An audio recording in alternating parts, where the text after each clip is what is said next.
Hello and welcome to the slides on Alfred Adler. So starting with Adler, I'm going to give you some of his biographical sketch first. I think the first thing you should know though is he's like the opposite of Freud. So Freud saw everyone as in conflict with each other and in conflict with society. Adler sees individuals as seeking companionship and seeking harmony. Adler focused on finding life's meaning and future aspiration, where Freud is going to ignore those things completely. Freud saw the mind as these separate components, the id, ego, superego, and Adler is going to see the mind as an integrated whole. Adler will be the one who started the brand of psychology called individual psychology, and in large part in reaction to Freud, which I'll get to. So first, starting with Adler's childhood, Adler views his own childhood as a miserable experience. He viewed himself as a child as what he called undersized and ugly. He was the third of 7 children, which coincidentally is my birth order position, 3 of 7. But he rivaled his older brother, who was athletic, who was this model child, and he was pretty sure that his mother preferred his oldest brother. Although he got along really well with his father, he did not feel like his mother's favorite. And I don't think it really helped because that he was a sick child growing up. So he had rickets, and he wasn't able to walk until the age 4. He was never good at sports and didn't engage in a lot of physical activity as a result. When Adler was 3, his brother, who was sharing a bed with him, died right there in the bed next to him from an illness. Adler himself almost died from pneumonia at age 5. In fact, his doctor told his parents that he was lost and that they should prepare for that. On top of all of that, as if this isn't enough alone, he was hit by a car twice in his childhood. And with all of this together, he developed this fear of death and decided to become a physician to help people conquer death. But considering that he was such a terrible student in school, it wasn't looking for a while like he would be a physician one day. He actually had a teacher talk to his parents at one of his parent-teacher conferences and told him that he should forget his aspirations of being a physician and that he was set to become a shoemaker, which 2 things sort of strike me about that. 1, that's oddly insulting to shoemakers, and 2, that's also oddly specific. And despite everything, Adler remained this friendly, sociable kid who loved people. He ends up becoming the top of his class and got a medical degree from the University of Vienna, which is also Freud's alma mater. 2 years later, he got married to a Russian woman named Reza. His wife took a strong interest in everyday problems and everyday people and influenced Adler in that this idea that your surroundings can influence your personality, can influence the person you become. His intersection with Freud is interesting because if you're already sort of hearing that Adler did not really have very Freudian views, but Freud, remember, had written that book about the interpretation of dreams, the one that linked him with Jung, and they became temporarily close friends with. Adler had written a paper defending Freud's interpretation of dreams, so Freud invited Adler to join the Psychoanalytic Society. Really, the 2 of them had nothing in common. Adler couldn't find himself getting on the same page with Freud and will ultimately leave the group and quit the society, and Freud will never speak to Adler again, much the same as he did with Jung. That was it. Relationship over. So Adler, when he leaves the group, decides that he's going to start his own psychoanalytic society, so the Society of Free Psychoanalytic Research. But he did change the name because it was giving Freud too much credit. It sounded like it was nothing but a reaction to Freud instead of just different ideas. So he ultimately will change the idea to Society for Individual Psychiatry, and thus individual psychology would be where it moves to. Adler worked for the government for a while during World War I and helped to counsel children during that time.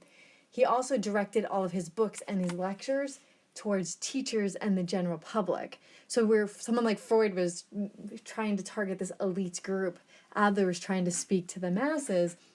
And so Adler will become actually quite famous in his lifetime, and Freud got extremely jealous of Adler's success and claimed that his stuff was just psychoanalysis with a different name.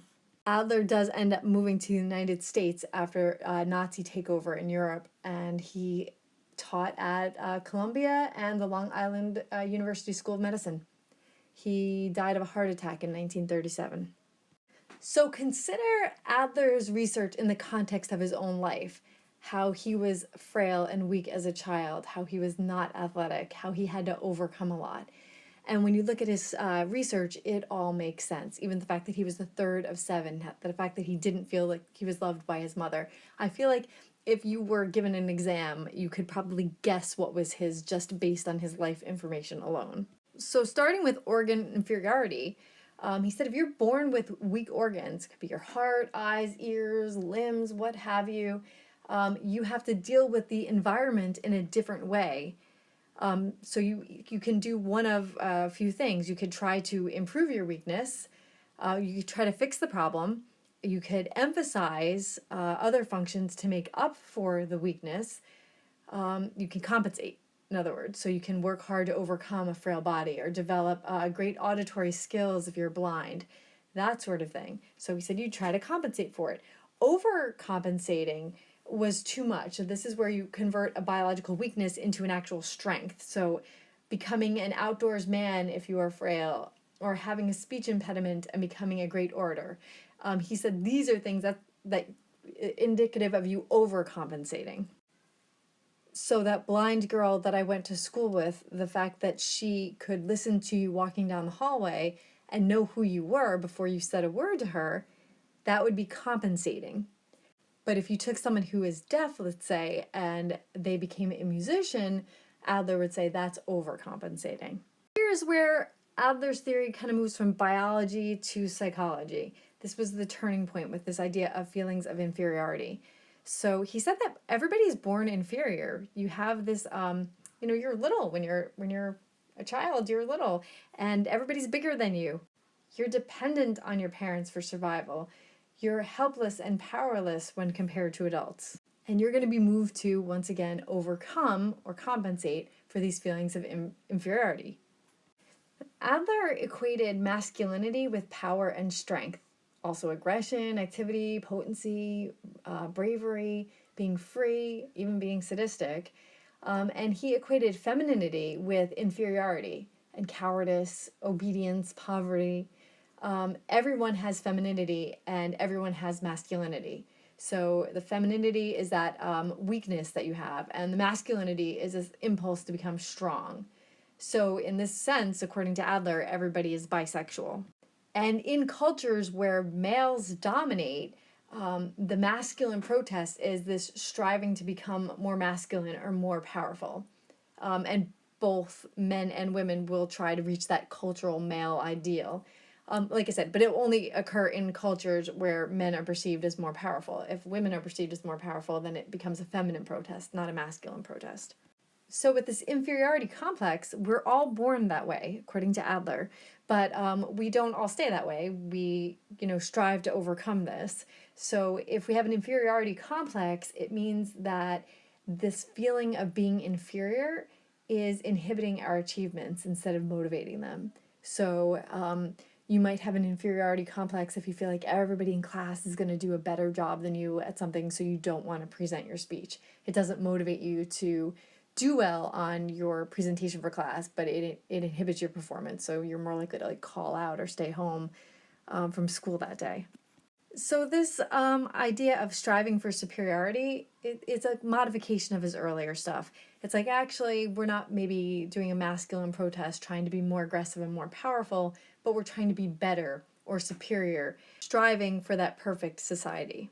So with a superiority complex, you focus on just you and not making society better, just making yourself better, and that thus you have a superiority complex. You become domineering, arrogant, boastful, vain, unconcerned about others. Adler would have also said that if you have a superiority complex, that you are also massively insecure. You're compensating or overcompensating for something. Adler's idea of the creative self is that we are free to put the pieces of our personality together. So if you kind of see, instead of it being like, okay, here are your genes and here's your environment, he would say, think of your genes and environment as being like these building blocks that you've been given, but you get to put them in order and make it look like whatever it looks like. So people are not passive, They can control how they react to their environment. They can control how they deal with any sort of physical ability and limitation that they are given. So again, Adler and Freud, big difference here in that Adler focused on social interests, this innate need to live in harmony with others, to try to develop this perfect society. So for Adler, all bad things come from a lack of social interest. Crimes, addiction, sexual perversions, as he put them, all from a lack of social interest.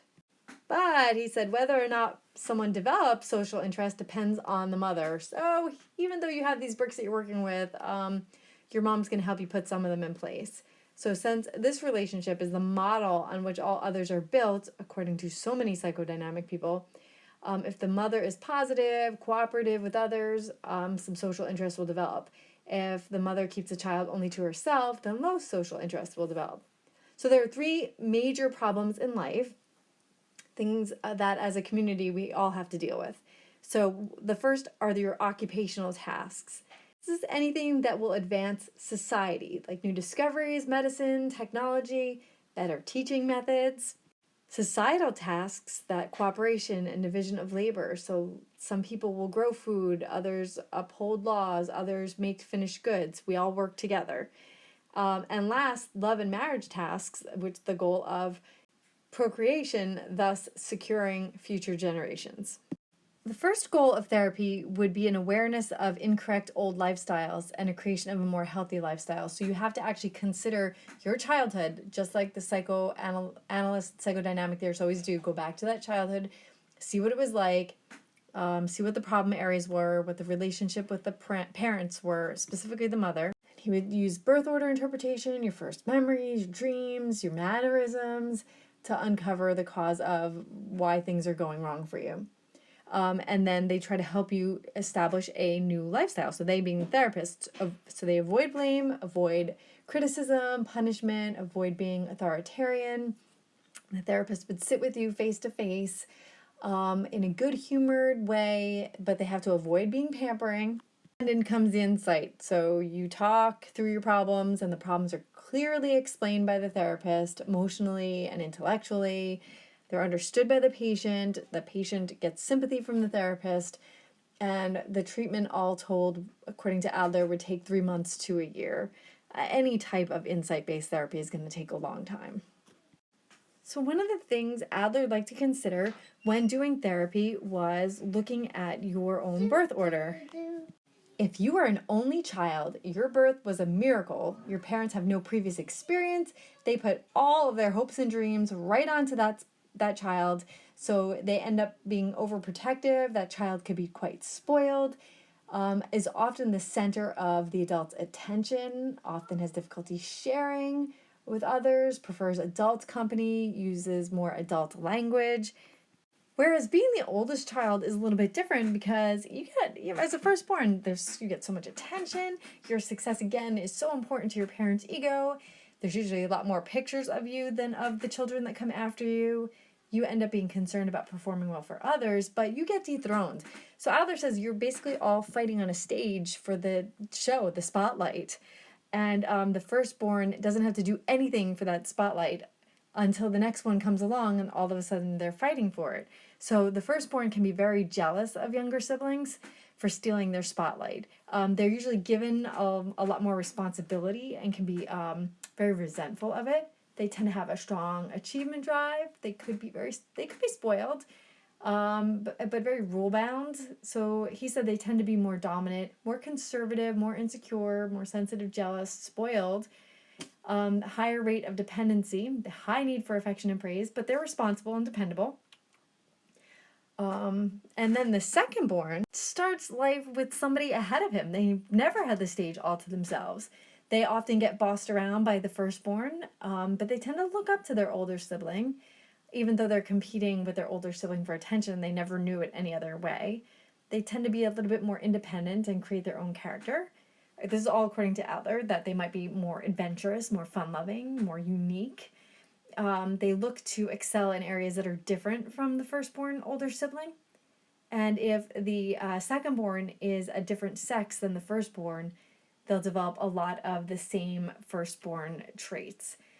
But generally, second-born, he said, would be like ambitious, aggressive, rebellious, envious, but better adjusted, more freely expressive, untidy, more liberal, fun-loving, creative, artistic. That would be all second-born. And then there's the middle child or later born children. They're not as carefully watched or parented, but they could feel like they're kind of squeezed in, like sandwiched in between the older siblings that get to do a lot and the younger siblings who get pampered a lot. They can feel like they're in the position where they might get ignored. And Adler felt that he was in this position as he was the third of 7. So again, these kids are not as carefully watched or parented. They're not usually high achievers. Great. They're more relaxed and more free. And many can be comedians or talk show hosts. The middle child here, though, can be plagued with feelings of parental neglect, inadequacy, inferiority. Again, because the middle child could also be in the second-born position. They may have some of the same characteristics as the second-born, but they crave more demonstrations of affection, which Adler sees as a sign of compensating for insecurity. They feel less loved. They're not as good as their older siblings at the things that they do. They develop unique talents. They form alliances with other middle children, but they are given a lot more freedom to shape their own personality. Now, according to Adler, the youngest child has a lot of parents because all the older children act as though they're the mothers and fathers to the youngest child. But they're never dethroned, so they're used to getting a lot of attention. They usually want to be bigger than the other children. They may have huge plans that they never work out, and they can stay often the baby forever, so they're frequently spoiled, but usually very happy. They're usually immature, again, according to Adler, and irresponsible. Everybody kind of wants to keep the baby from growing up. They get so much love, they're confident, so much attention. The family rules are the most relaxed for the youngest. They can be dependent, given very little responsibility, good-natured, likable, free-spirited. So those would be characteristics of the youngest child. I'm not going to continue on with this, but Adler does. He talks about what it would be like to be the twin and how that might change. The ghost child, being a child who comes after the death of another child, and how tough that might be. He looks at the adopted child and what it means to, like, you know, how happy your parents are to finally have you, and what that could look like in terms of the parenting relationship. And he talks about if you're the only girl among boys or the only boy among girls, or if you're in an all-boy scenario or all-girl scenario. He keeps going with this. And he uses all of this to try to get a person to understand and get insight into why their life is or is not working the way they believe that it should. Adler would also like to look at your first memories. It wasn't so important to him what they were, just important how you interpreted it. Since this was the time period where your worldviews were first being formed. And he liked to study dreams because dreams show you how you're adapting to your lifestyle. They offer emotional support when things are going wrong. They could show you what is going wrong. Dreams are illogical, so he thought that the purpose was to create order, this feeling that they could support you in your world. As for evaluating Adler's theory, if you look at empirical research, most of his studies, particularly those on birth order, he had contradictory findings. He could make some of the same arguments about your personality based on any position that you were born into. But he did have some empirical evidence to try to support what he was saying, so it was more scientific than what some of the other people are doing at this time, particularly Jung and Freud himself. Other criticisms would be whether or not there's falsifiability. So some of the terms are just not precise enough. He lacks operational definitions. And sometimes he just makes vague statements like everything can be different. He comes up with ways to explain that. So it's almost impossible to find a part of the theory that can be definitively disproven. He's overly simplistic and optimistic. He minimizes biology, claimed that a few early incidents could mold somebody's worldview.